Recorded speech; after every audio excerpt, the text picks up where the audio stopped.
Stomach की pain relief के लिए किस तरीके से आप अपने घर में होम रेमेडीज इस्तेमाल कर सकते हैं, और ऑल्सो दायमी कब्ज़ के लिए आप क्या कर सकते हैं। जी ओवर टू यू, पहली बताइए क्या नुस्खा। सबसे पहली बात तो ये कि ये हमारे पास इंजीर पड़ी हुई है। इंजीर बड़ी बेहतरीन चीज़ है जिनको दायमी कब्ज़ का इशू हो, और दायमी कब्ज़ असल में क्या करती है, बवासीर पैदा कर देती है और बहुत सारे अमराज पैदा करती है, और इसीलिए कब्ज़ को उम्मुल अमराज कहा गया है। ये बीमारियों की माँ है, तो इससे बहुत ज़्यादा बीमारियाँ पैदा हो जाती हैं। और ये इंजीर जो है, रात को अगर 3 से 5 दाने आप रात को भिगो दें और सुबह उसको खा के तो ऊपर से नीम गर्म दूध पी लिया जाए, तो इससे आपको कॉन्स्टिपेशन का जो इशू है ना वो ख़त्म हो जाएगा इंशाल्लाह। अरे वाह, ज़बरदस्त। ये बेहतरीन चीज़। और साथ साथ जो बवासीर के मरीज़ हैं वो इसे लाजमी इस्तेमाल करें। अगर वो 1 से 2 माह इस्तेमाल कर लें तो उसकी पक्की जान छूट जाएगी। क्या बात है सर। सर मुझे तो जोड़ों का दर्द था बहुत बुरी तरीके से, मुझे वो क्योंकि एक्सरसाइज कुछ गलत कर ली थी, तो मुझे ना जो मेरा लेफ़्ट वाला घुटना है उसमें बहुत ज़्यादा पेन था, वो ठीक ही नहीं हो रहा था। कोई 1.5 साल हो गए थे। फिर मैंने जैतून के तेल में इसको डुबो के रखी और मैं रोज़ सुबह 2 इंजीर खा जाती थी, रात को जैतून में भीगी हुई, बिल्कुल, तो एक जार में रख ली थी, तो उससे बड़ा मुझे असर हुआ, मैं बड़ी ठीक हुई। ऐसे ऐसे नुस्खों से मैं बड़ी, अल्लाह का शुक्र है मुझे शिफा मिली। ये बड़ी बेहतरीन चीज़ है। इंजीर का कोई वाकई। उसके बाद ये आते हैं, ये पड़ा हुआ जी छिलका इसबगोल, ठीक है। इसबगोल जो है ये कब्ज़ के लिए बेहतरीन चीज़ है, लेकिन इसे नीम गर्म दूध के साथ अगर खाया जाए या नीम गर्म पानी के साथ 1 चम्मच। अच्छा। और ये जो हामला ख़वातीन होती हैं उनको तो और कोई दवाई इस्तेमाल नहीं करनी चाहिए उस दौरान। ये छिलका बेहतरीन चीज़ है उनके लिए कि वो छिलका इसबगोल, अगर उनके अक्सर औकात ऐसा होता है जब हमल होता है उसके बाद कॉन्स्टिपेशन आना शुरू हो जाती है, तो उसके लिए बड़ी बेहतरीन चीज़ है। 1 चम्मच छिलका नीम गर्म दूध के साथ या नीम गर्म पानी के साथ इस्तेमाल कर लिया जाए तो इससे भी स्टूल बड़ी आसानी से आना शुरू हो जाता है। दौरान हमल कोई नुकसान तो नहीं है? ज़्यादा खाने से कोई लोग कहते हैं जिगर का जो लेयर है वो पतली हो जाती है। एक चीज़ की याद रखें, इसको कसरत से इस्तेमाल करने से कमज़ोरी पैदा होती है, लेकिन इसी कमज़ोरी को दूर करने के लिए अगर इसके अंदर जैतून ऑयल और शहद का इस्तेमाल कर लिया जाए तो बेहतरीन है। फिर वो कमजोरी भी नहीं पैदा होगी और तबीयत ठीक है। ख़वातीन है वो भी जैतून के ऑयल के साथ इसको इस्तेमाल कर सकती हैं। सर इधर आइएगा ताकि आपकी फ्रेम ज़रा सही से फ्रंट पे बने। अच्छा ठीक है। और जो लोग पानी में इसको डाल के पी रहे होते हैं वो पेट के लिए उस वक्त ठीक है? हाँ, वो अगर आंतों में इन्फेक्शन, अगर आंतों में इन्फेक्शन है तो फिर 1 गिलास शरबत पानी मीठा बनाएं, उसके अंदर 1 चम्मच डालें और फौरी तौर पे पी जाए अलग, तो फिर ये आंतों की इन्फेक्शन के लिए, जिनको पेट में दर्द हो रहा है, वट पड़ रहा है, उनके लिए अच्छा है। सर, या मोशन लगे हुए, दही में भी डाल लें, ये भी कहते हैं। दही में डाल के भी जो मोशन लगे हैं, पेचिश लगे हैं, उनके लिए अच्छा है, लेकिन कब्ज के लिए इस्तेमाल नहीं करना है। अच्छा, मतलब इस तरह से उल्टा काम भी कर जाता है। हाँ जी, ये उल्टा, अगर कब्ज वाला मरीज ये दही में डाल के इस्तेमाल करेगा तो उसको और ज्यादा कब्ज पैदा हो जाएगी, तबीयत और ज्यादा खराब हो जाएगी। ठीक है, अब समझ गई। अच्छा, और ये क्या है? ये है जी गुल बनफशा। गुल बनफशा जो है इसका रात को आप भिगो दें, भिगो के इसका जो है ना सुबह इसको गर्म करें, पानी को गर्म करने के बाद इसमें जैतून ऑयल, रोगने बादाम, ये 2 चीज़ें 1-1 चम्मच डाल के तो इसको पी लें। ये कॉन्स्टिपेशन के लिए बेहतरीन चीज़ है।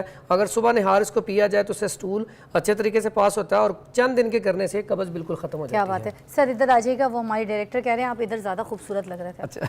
अच्छा ठीक है जी। उसके बाद ये क्या चीज़ है, कोई ऐसी जगह? ये है जी रेवंद खताई। रेवंद खताई, व्हाट इज दिस? ये सोजिश के लिए बड़ी बेहतरीन चीज़ है। सूजन किधर, कैसे? इसके फ़वाइद मैं आपको बताता हूँ। एक तो ये, इसके साथ अगर सौंफ बराबर वज़न ले ली जाए तो ये इसका पाउडर बना के तो आधी चम्मच इसका इस्तेमाल किया जाए सुबह शाम नीम गर्म दूध के साथ, तो ये कॉन्स्टिपेशन के रेवंद खताई। रेवंद खताई को हमने सौंफ के साथ मिक्स कर पाउडर बना लेना है। हाँ जी, पाउडर बना के आधी टीस्पून सुबह शाम इस्तेमाल करनी है। इसके कब्ज के साथ साथ फ़ायदे क्या है, जिन औरतों के रहम के अंदर सोजिश है या घुटनों के ऊपर सोजिश है, आम जिसके भी सोजिश किसी भी जगह पे हो, पूरे जिस्म में सोजिश के लिए इसका रिजल्ट बहुत ज़बरदस्त और कमाल का है। वर्मों को तहलील करती है ये। वाह, ज़बरदस्त। इसके साथ साथ ये बड़ी बेहतरीन चीज़ है तुखम बालंगू।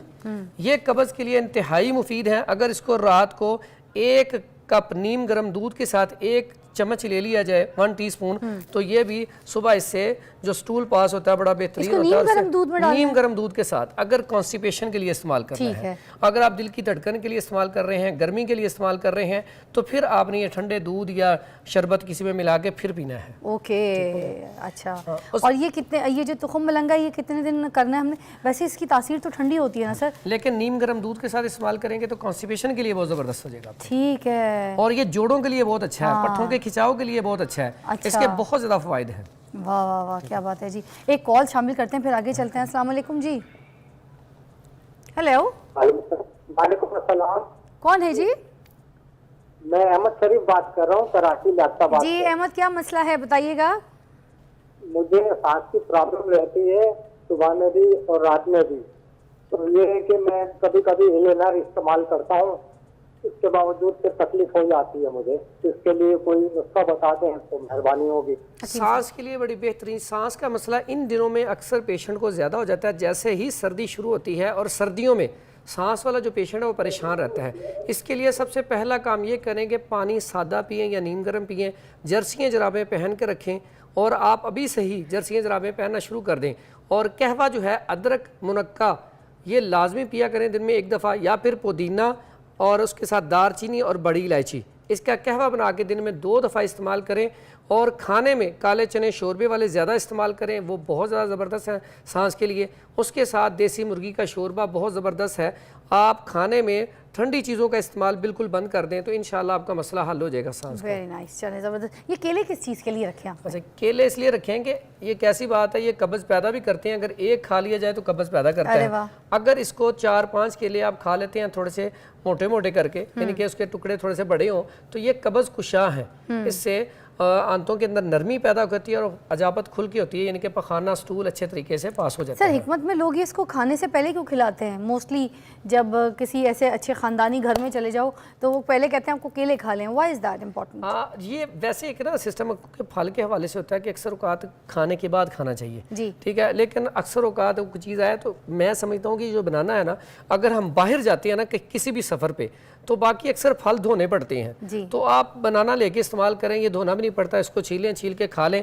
इसमें बहुत ज़्यादा फ़ायदे हैं। बाज़ों का तो ऐसा होता है कि मेरे पास कुछ पेशेंट आते हैं, मैंने एक जगह पे इसका एक्सपेरिमेंट किया हुआ है कि अगर बेटा पैदा नहीं हो रहा तो आप उनको, मियाँ बीवी को, अगर केले ही खिलाएं 2-4 दिन 5 दिन लगातार, तो उससे ही ये अल्हम्दुलिल्लाह ये इतना काम करता है। यानी कि इसके अलावा जो जुड़वा केले आते हैं लगे हुए, उसको भी अगर खिलाओ तो सुना है कि जुड़वा बच्चे पैदा हो जाते हैं, है ना जी? इसमें ना, इसमें अल्लाह ने बड़ी शिफा रखी है। क्या बात है हकीम साहब, टाइम हमारे पास ख़त्म हो गया, बट आपने काफ़ी सारे अच्छे हमें नुस्खे बताए हैं। हम चाहेंगे कि आप लोग जो है उसके ऊपर अमल ज़रूर करें। और एक आध छोटी छोटी चीज़ें थोड़ी सी मैं भी बता देती हूँ एक्सपीरियंस की। एक पेपरमिंट ऑयल होता है, अगर उसको पानी में डाल के अगर आप पी लें तो उससे भी बड़ा शिफा हो जाता है, मगर कुछ ड्रॉप्स, उससे ज़्यादा नहीं। एप्पल साइडर विनेगर भी अगर आपके पेट में दर्द है तो उसको पानी में नीम गर्म में पी सकते हैं, अदरक का रस भी पानी में पी सकते हैं। और बाकी ये जो सारे हकीम साहब ने नुस्खे बताएं, दीज आर वेरी कारआमद।